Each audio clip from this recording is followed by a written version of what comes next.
হলো ডক্টর হাবিবুর রহমান মোল্লা কলেজ ঘেরাই করতে যাইতেছে।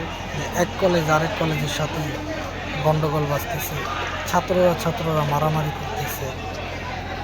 হায় আল্লাহ, তুমি দেশকে হেফাজত করো না। এক কলেজ আরেক কলেজের মাল লুটপাট করে নিয়ে আসতেছে। আজকে আবার সরদ্দি কলেজের ছাত্র ভাইরা মোল্লা কলেজে যাচ্ছে, যে আমরা যে মোল্লা কলেজ, ডক্টর হাবিবুর রহমান মোল্লা কলেজ, সেটা ভাঙচুর করতে।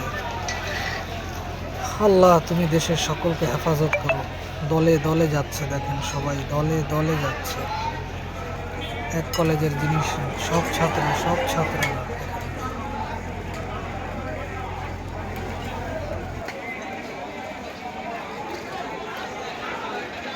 সবাইয়ের হাতে লাঠি সোটা।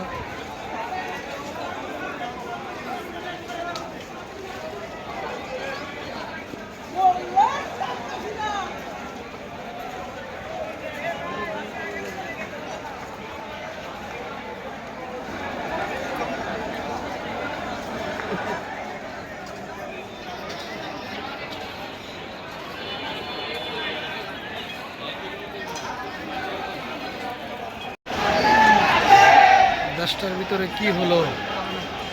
দেশটা স্বাধীন হলো না।